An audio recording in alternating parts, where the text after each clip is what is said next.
Well, that's it. The preseason is done and dusted. Next up, the real thing. Soon you will be scaling these very steps into the lion's den.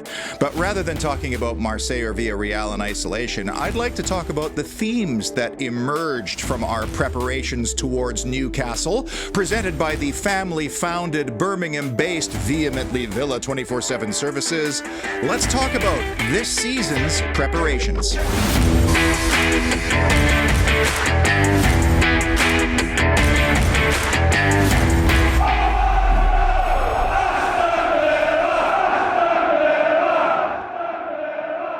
Lovely to have you inside the parlor, and nobody likes preseason, especially the players. But if you don't plan it effectively, then you're not going to be physically or mentally prepared for another grueling Premier League and European campaign. And so the first big theme of this preseason is that our group very carefully curated another challenging preseason like last year. I mean, objective one is obviously fitness. Objective two is coming through it unscathed, but you have to test your players in realistic situations. We played two Champions League teams within 24 hours of each other in the heat, and the visit to Marseille was a testy, team bonding-like affair.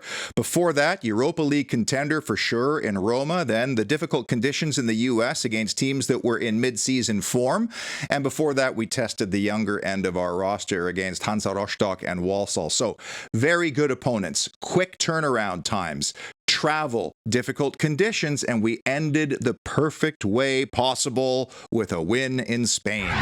From the technical tactical side, we saw a lot of experimentation with player combinations and also tactics. I mean, there was 3-5-2, 3-4-3 at one point. We saw the standard Unai Emery narrow 4-4-2. We saw a 4-2-3-1, and that morphed very subtly into a 4-3-3. But of all the partnerships that stood out from this past preseason, it was the Watkins-Buendia pairing up front. I mean, this is a flashback to 2 years ago.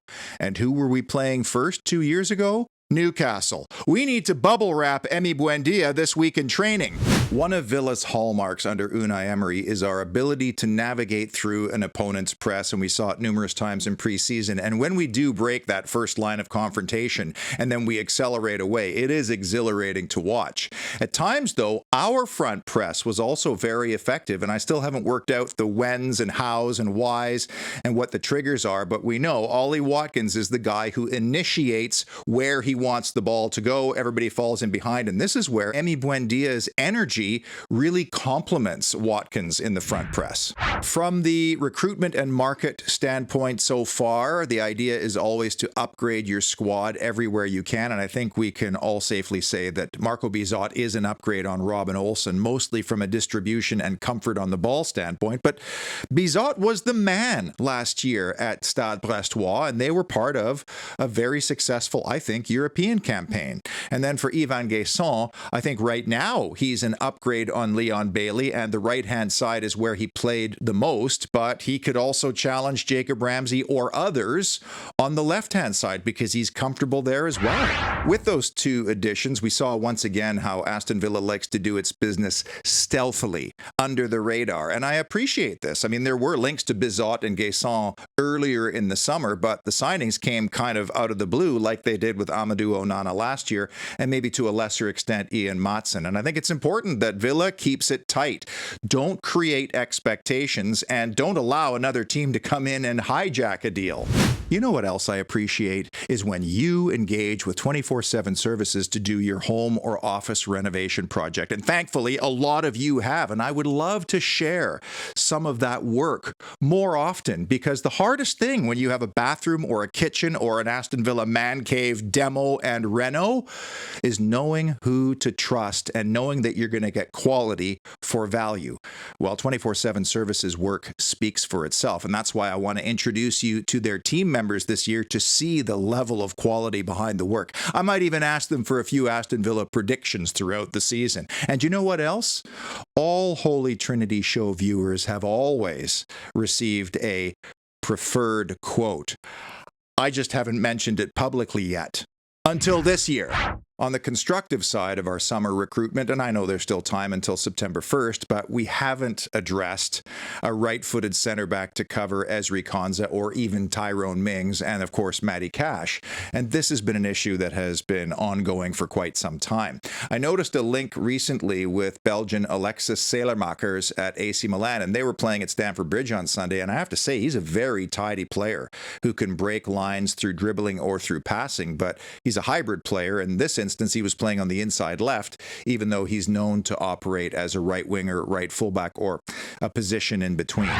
You could say the entire theme of this transfer window has been stability, familiarity, and continuity. I wondered at the end of last year whether Unai Emery and his team might have grown a little bit impatient with some of our players based on performances in really big games. And you know the ones I'm talking about.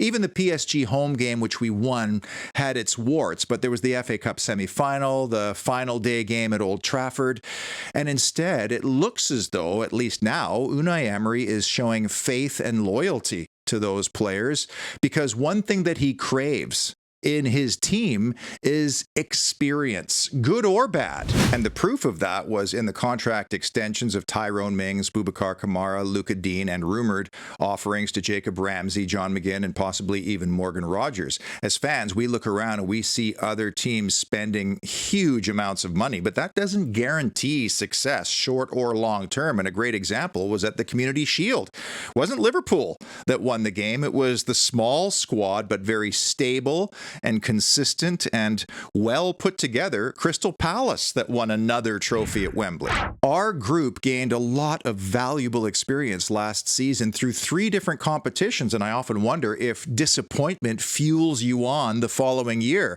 And the other characteristic about this group, and I'm convinced it's part of our recruitment profile, is that they are eager learners. They are serious professionals who want to advance in their careers. I mean, what was the first thing that Yvan Guesson said in his introductory interview? I want to improve. This coach can help me.